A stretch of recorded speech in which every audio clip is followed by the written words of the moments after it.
Alors justement, en ligne avec nous également, on va se tourner vers notre studio à Paris. Roger Kuckerman, président du CRIF, président donc du Conseil représentatif des institutions juives de France. Bonsoir, merci d'être là. Bonsoir. Quelle est votre réaction, puisque vous connaissez cette classe politique française depuis très longtemps, quand vous voyez aujourd'hui un ancien proche de François Mitterrand, comme Roland Dumas, tenir de tels propos? Eh bien, je crois que M. Roland Dumas est un antisémite qui ne s'en cache pas. Il a des relations plus qu'amicales avec Alain Soral, qui est le théoricien du fascisme et de l'antisémitisme, avec Dieudonné. Il y a même des photos qui circulent sur Twitter et qui les montrent ensemble. Il était ami intime de Vergès et il était très proche du chef des services secrets syriens. Et donc, évidemment, il ne porte pas Israël dans son cœur. Donc, pour toutes ces raisons, je trouve que c'est un homme qui s'est disqualifié. Malheureusement, il a été président du Conseil constitutionnel. Il a été ministre de Mitterrand. Mitterrand disait de Badinter, c'est la justice de droite, du droit. Et sur Roland Dumas, c'est la justice de travers. Alors, un mot de Paul Amar là-dessus. Roger Kuckerman, bonsoir. Alors, si vous me le permettez, le mot précis de Mitterrand était le suivant. J'ai deux avocats, l'un pour le droit, Robert Badinter, l'autre pour le tordu, Roland Dumas.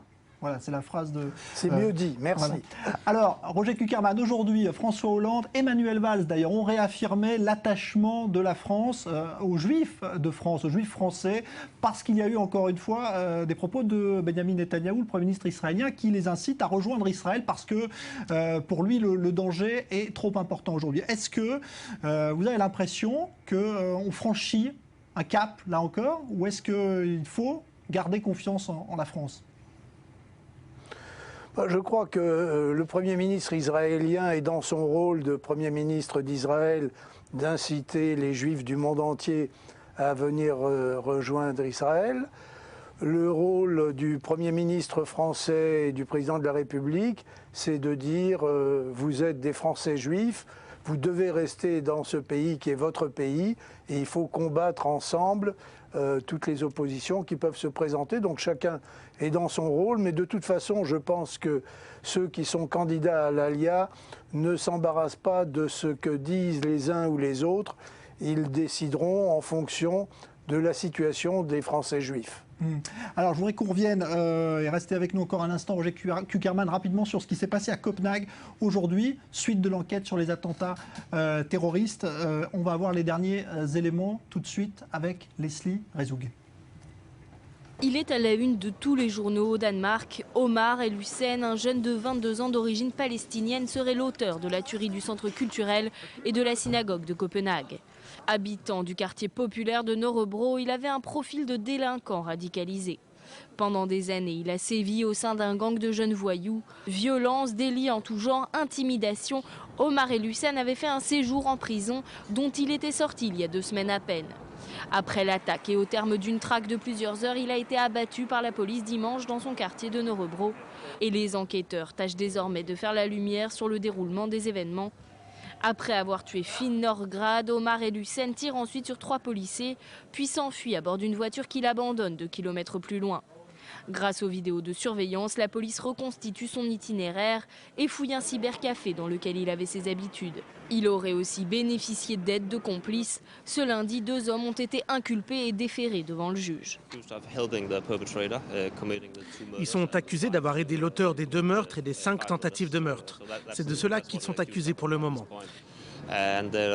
Et ils sont accusés de s'être débarrassés de l'une des armes à feu et de l'avoir cachée après l'attaque. Et ils nient cela en bloc. Une enquête qui se poursuit, mais déjà la communauté juive danoise a réagi et a réaffirmé qu'elle ne céderait pas à la terreur. Nous allons continuer à vivre en tant que juifs ici au Danemark et partout dans le monde. Leur but est de nous menacer et que nous ayons peur. Tous les responsables doivent faire ce qu'ils peuvent pour assurer notre sécurité. Nous allons continuer notre vie, une vie normale, car la terreur ne va pas nous dicter notre façon de vivre. Une volonté de mener une vie aussi normale que possible alors que le Danemark serait le 3e pays le plus touché par le djihadisme en Europe, avec un nombre de plus en plus important de départs vers la Syrie. Reste désormais aux enquêteurs à déterminer si Omar El-Hussein a lui aussi été influencé par la propagande de l'État islamique. Voilà les Juifs danois qui veulent continuer à vivre tranquillement au Danemark. Roger Kuckerman, un dernier mot. Vous avez l'impression que les mesures prises vont permettre de retrouver une sérénité ou est-ce que rien ne sera jamais plus comme avant en Europe ? Il faudra du temps pour qu'on puisse apprécier les mesures prises. Pour l'instant, les seules mesures prises réellement ont été le renforcement considérable de la sécurité, puisque à la police s'est ajoutée désormais l'armée qui massivement protège les synagogues et les écoles juives. Mais au-delà, nous attendons des mesures importantes à prendre dans le domaine de la justice, dans le domaine de l'éducation et sur Internet. Internet est un réseau de sociétés qui favorise le djihadisme puisque c'est sur Internet que se forment les jeunes au djihad. Les jeunes ne lisent pas la presse, ne regardent à peine la télévision. Ils sont formés sur Internet par les réseaux sociaux, Facebook, Twitter et Google.